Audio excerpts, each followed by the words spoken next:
আমার শহর রায়গঞ্জ নিবেদন করছে সায়নী গোল্ড এন্ড ডায়মন্ড, থানা রোড, রায়গঞ্জ।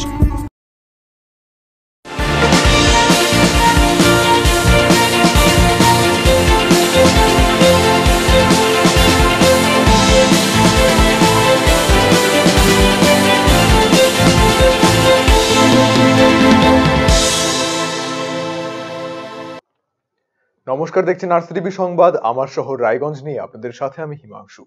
প্রথমেই যে খবরের দিকে নজর রাখছি। নির্ধারিত সূচি মেনে 16 ফেব্রুয়ারি শুক্রবার রাজ্যে শুরু হলো উচ্চ মাধ্যমিক শিক্ষা সংসদ পরিচালিত উচ্চ মাধ্যমিক পরীক্ষা।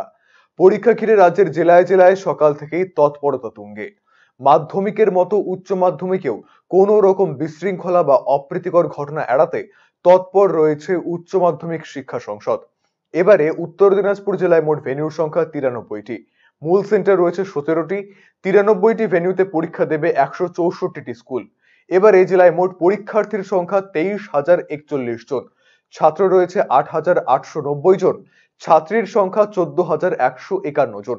এবারে কাউন্সিল প্রতিটি প্রশ্নপত্রে ইউনিট কোডের ব্যবস্থা রয়েছে, যেখানে সিরিয়াল নম্বর রয়েছে। প্রতিটি ভেন্যুতে থাকছে সিসিটিভি ক্যামেরা। পরীক্ষা শুরু হয়েছে সকাল 9:45টায়, শেষ হয় দুপুর 1টায়। জেলার বিভিন্ন প্রান্তের পাশাপাশি একই ছবি রায়গঞ্জ শহরেও। সকাল থেকেই পরীক্ষা কেন্দ্রগুলির সামনে দেখা যায় ভিড়। নির্বিঘ্নেই শেষ হয় প্রথম দিনের পরীক্ষা।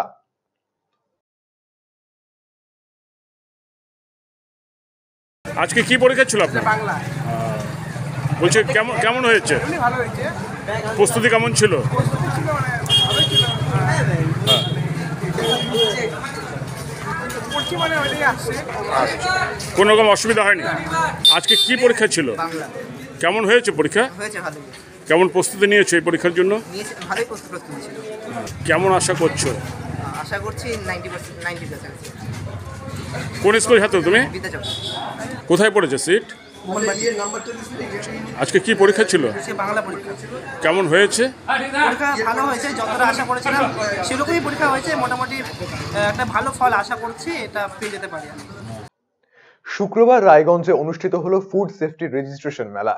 জেলা খাদ্য সুরক্ষা দপ্তরের উদ্যোগে এবং রায়গঞ্জ মার্চেন্ট অ্যাসোসিয়েশনের ব্যবস্থাপনায় বাণিজ্য ভবনে অনুষ্ঠিত হয় দুদিনের এই বিশেষ কর্মসূচি, যেখানে উপস্থিত ছিলেন জেলা খাদ্য সুরক্ষা আধিকারিক যদুনাথ হেমব্রম, রায়গঞ্জ মার্চেন্ট অ্যাসোসিয়েশনের সাধারণ সম্পাদক অতনুবন্ধু লাহিড়ী, ডক্টর শান্তনু দাস সহ অন্যান্যরা।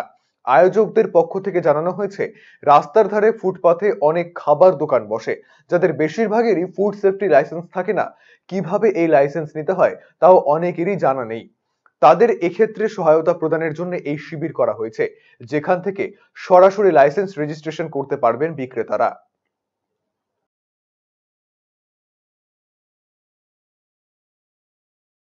আপনারা জানেন যে খাদ্য সুরক্ষা যে লাইসেন্স বা ফুড সেফটি যে লাইসেন্স সেটা কিন্তু ম্যান্ডেটরি।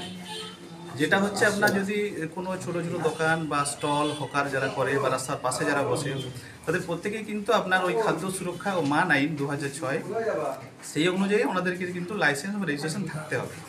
সেই জন্য অনেকে যারা ব্যবসা করছে রাস্তার ধারে বা রোড সাইডে, অনেকে বুঝতে পারছে না যে কীভাবে লাইসেন্সটা বা রেজিস্ট্রেশন অ্যাপ্লাই করবো। সেক্ষেত্রে আমরা স্পেশাল ক্যাম্প করেছি উত্তর দিনাজপুর, এবং সেখানে আমরা যারা আসছে, অনেকে আসছে, তারা অ্যাপ্লাই করছে, অন স্পট তাদেরকে দিয়ে দেওয়া হচ্ছে। এটা আপাতত আজকে চলবে এবং কালকেও এই প্রোগ্রামটা চলবে। তাদেরকে বলছি, যারা আপনারা আছেন, যারা ব্যবসা করছেন, এটা যেহেতু আইনসিদ্ধ নয়, যদি আপনার লাইসেন্স বা রেজিস্ট্রেশন না থাকে, সেক্ষেত্রে আমরা আছি আজ এবং কালকের জন্য। আপনারা আসুন, আমরা অন স্পট সেখানে রেজিস্ট্রেশন ইস্যু করে দেবো। এটা আগেও হয়েছে, সেভাবে অত হাইলাইট হয়নি, এবং এটাকে স্পেশালভাবে আমরা নিচ্ছি এবং এইরকম প্রোগ্রাম আরও নেওয়া হবে। আমাদের রেজিস্ট্রেশন নেই সেটা কিন্তু একটু বলা মুশকিল, তা অনেকেই নেই। যখন আমরা ইন্সপেকশনে যাই, অনেকেই আমরা পাই না, আমাদেরকে বলে দিই, বা কিছু কিছু আমরা লিফলেট আইসি মেটেরিয়াল দিই, বলে দিই যে আমরা আপনারা এইভাবে অ্যাপ্লাই করুন। এসব বিষয় বলা হচ্ছে ওনাদেরকে, অনেকেই অ্যাপ্লাই করছে।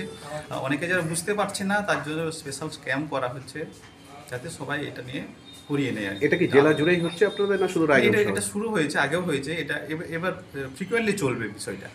আজকের কর্মসূচি খাদ্য সুরক্ষা দপ্তর পশ্চিমবঙ্গ সরকারের উদ্যোগে এবং রায়গঞ্জ মার্চেন্টস অ্যাসোসিয়েশনের ব্যবস্থাপনায় রায়গঞ্জ শহরের এবং প্রান্তিক এলাকার যত খাদ্য ব্যবসায়ী আছে, খাদ্যদ্রব্য ব্যবসা করে, যেমন ফুচকা থেকে শুরু করে মিষ্টি, দই, বিভিন্ন ধরনের স্ট্রিট ফুড যারা বিক্রি করে, তাদের রেজিস্ট্রেশনের একটা ক্যাম্প শুরু হলো আজকে এবং কালকে। এটার কারণই হচ্ছে মানে খাদ্য সুরক্ষা দপ্তর থেকে বিভিন্ন সময় অ্যাওয়ারনেস করে থাকে, কিন্তু অনেকেই এই জায়গাটায় কিভাবে রেজিস্ট্রেশন করতে হবে, কোথায় করতে হবে সেটা না জানার জন্য তারা সেখানে পৌঁছাতে পারে না। তা আমরা রায়গঞ্জ মার্চেন্টস অ্যাসোসিয়েশন সর্বস্তরের ব্যবসায়ীদের সুবিধার্থে আমরা ওনাদের প্রস্তাব দিয়েছিলাম যে আমরা রায়গঞ্জ মার্চেন্টস অ্যাসোসিয়েশন সহযোগিতা করবো, আপনারা যদি আপনাদের দপ্তরের জিনিসগুলো নিয়ে এখানে রেজিস্ট্রেশনের ফেসিলিটিটা দিতে পারেন। তা ওনারা তাতে রাজি হওয়াতে আমরা 16ই ফেব্রুয়ারি এবং 17ই ফেব্রুয়ারি 2 দিন রায়গঞ্জ মার্চেন্টস অ্যাসোসিয়েশনের অফিস কক্ষে আমরা এই ব্যবসায়ীদের সুবিধার্থে এই শিবিরটা করছি। 4 দফা দাবিতে অধিকার যাত্রা শুরু হচ্ছে রাজ্য কোঅর্ডিনেশন কমিটির। তারই অঙ্গ হিসেবে শুক্রবার রায়গঞ্জে একটি সভা করা হয়। এই কর্মসূচিতে নেতৃত্ব দেন সংগঠনের জেলা সম্পাদক আশিস কর। তিনি জানিয়েছেন 17 তারিখ বের হবে অধিকার যাত্রা, 10ই মার্চ তা শেষ হবে নবান্নে। এই উপলক্ষে জেলায় জেলায় চলছে প্রচার কর্মসূচি। দাবিগুলির মধ্যে উল্লেখযোগ্য হলো স্বচ্ছতার সাথে নিয়োগ, বিভাজনের রাজনীতিকে পরাস্ত করে গণতন্ত্র প্রতিষ্ঠা, বকেয়া মহার্ঘ ভাতা প্রদানের ব্যবস্থা, অনিয়মিত কর্মীদের নিয়মিতকরণ। জানতে পেরেছেন যে সেই আমাদের সীমান্ত পার সিতাই থেকে 17ই ফেব্রুয়ারি আমাদের অধিকার যাত্রা 4 দফার দাবিতে শুরু হয়েছে, সেটা 10ই মার্চ নবান্নতে সেখানে সমাপ্তি ঘটবে।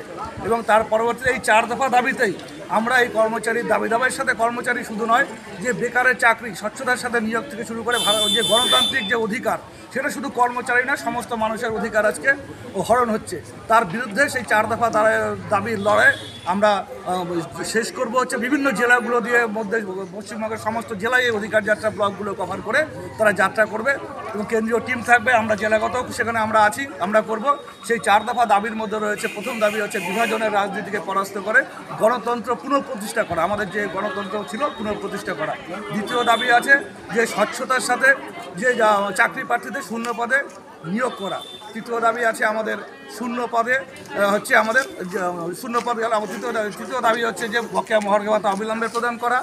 আর চতুর্থ দাবি আছে যে চুক্তিভিত্তিক ও অনিয়মিত যে কর্মচারী আছে তাদের যেভাবে শোষণ বঞ্চনা করা হচ্ছে তাদের নিয়মিত করানোর জন্য আমরা এই লড়াইয়ে সামিল হয়েছি। বেসরকারি বাস থেকে নামতে গিয়ে দুর্ঘটনার কবলে এক মহিলা। শুক্রবার দুপুরে এই ঘটনাটি ঘটেছে রায়গঞ্জ শহরের ব্যস্ততম মোহনবাটি এলাকায় মূল রাস্তার উপরে। প্রত্যক্ষদর্শীরা জানিয়েছেন এদিন ওই বাস থেকে নামেন মহিলা যাত্রীটি। এরপর তিনি নামতে নামতেই বাসটি ছেড়ে দেয়, ফলে মহিলা নিচে পড়ে যান, তার পায়ের উপর দিয়ে বাসের চাকা চলে যায়। ঘটনায় পায়ে গুরুতর চোট পান তিনি। তড়িঘড়ি তাকে রায়গঞ্জ মেডিকেল কলেজ ও হাসপাতালে পাঠানো হয়েছে। এই ঘটনায় চাঞ্চল্য ছড়ায়। বাপ্পা দাস নামের স্থানীয় এক ব্যক্তি জানিয়েছেন মোহনবাটিতে প্রায়শই এমন ঘটনা ঘটে চলে, যানজট নিত্যদিনের সমস্যা। ফলে এক্ষেত্রে ট্রাফিক পুলিশের নজরদারি বাড়ানো উচিত। মহিলার প্রতিবেশী মৌমিতা গুহ জানিয়েছেন আহতের নাম চন্দনা রায়, বয়স 65। তারা কালিয়াগঞ্জের বাঘুন বটতলী এলাকা থেকে রায়গঞ্জে এসেছিলেন। শক্তিনগরে চন্দনা দেবীর বোনের বাড়ি যাওয়ার কথা ছিল, তার মধ্যে এই দুর্ঘটনাটি ঘটে যায়। থেকে নামছে রাধা গোবিন্দ গাড়ি থেকে বালুরঘাট লাইন থেকে আসছে, গাড়ি থেকেই নামছে। তাতে করে নামার চালাতে তো গাড়িটা চালাতে জানি, তাতে ছেড়ে আর পায়ের উপর দিয়ে চাকা আছে, মানে ওই গাড়ি থেকে নামছে। কি অবস্থা রয়েছে মহিলার, কি দেখলেন? এখন তো পা একদম ভিজে হয়ে গেছে, চাকাটা গায়ে পায়ের উপর দিয়ে চলে গেছে। এবং মহিলা কোথায় নিয়ে যাওয়া হলো? মহিলা এখন মনে হয় হাসপাতালে নিয়ে গেল নাকি, ওরা সব ধরে ধরে নিয়ে গেল। মানে মহিলাটা জ্ঞান ফ্যান নেই আর কি। এই বাস এখানে সবসময় হয়, এই জায়গাটা খুবই রিস্ক। মোমবাটি এলাকায় এই জায়গাটা সবচেয়ে রিস্ক। প্রশাসনকে বলতে হবে আর ট্রাফিক এখানে বাড়াতে হবে, ট্রাফিক না বাড়ানো অসুবিধা। মোমবাটি টোটালটাই যান, সবসময় যান, কোনো বিষয় হয় না, সবসময় যান। তাহলে রাধা গোবিন্দ, গাড়িটার নাম্বার হচ্ছে রাধা গোবিন্দ। গাড়িটাকে কি আটক করেছে কিংবা কিছু দেখলেন? না, উনি ধাওয়া করছিল সবাই, কিন্তু স্ট্যান্ডে চলে গেল, পাবলিক বাস স্ট্যান্ডে এখনই ঢুকলো গাড়ি। ট্রাফিককে জানানো হলো, ট্রাফিক গেছে মনে হয়। গাড়ি হালকা স্লাইড দাঁড়ালো, দিদি নামতে নামতেই বাস গাড়ি ছেড়ে দিয়ে দিল। আমি নাই, এখন আমি গাড়ির উপরেই আছি, তখন ওই যে গাড়ি যেই ছেড়ে দিল আর পাটা চাকা নিচে ঢুকে গেল, সঙ্গে সঙ্গে গাড়ি ছেড়ে দিল। 1 সেকেন্ডও দাঁড়ায়নি গাড়িটা, সঙ্গে সঙ্গে ছেড়ে দিল। মোহনবাটি, আমরা যাচ্ছি যে শক্তিনগর, এই যে রায়গঞ্জ শক্তিনগর আছে, এখানে। কোথা থেকে আসছেন? বাঘন বাট্টলি। কি হয় আপনার যে অসুস্থ? যে প্রতিবেশী যা কত বান্ধবী, যেটা ধরো পাশাপাশি বাড়ি। কত বয়স ওনার মোটামুটি? কত হবে, 60-65 হবে, আর আমার 73। তখন কি করবো, সেই প্রচুর লোক দিতে গেল, আমার তো চিৎকার, দিদিকে জড়া ধরলাম, কে দিদি দাঁড়াও দাঁড়া, কিছু বলে কিছু সান্ত্বনা দিতে দিতে। সন্দেশখালী কাণ্ডের জেরে ক্রমশই উত্তপ্ত হয়ে উঠছে গোটা রাজ্য। একই ছবি রায়গঞ্জেও। এবারে এই ইস্যুকে হাতিয়ার করে পথে নামে এসইউসিআই। শুক্রবার সন্ধ্যায় রায়গঞ্জের ঘড়িমোড়ে একটি পথসভার আয়োজন করা হয়। দুলাল রাজবংশী সহ একাধিক নেতাকর্মী উপস্থিত ছিলেন এদিনের এই কর্মসূচিতে।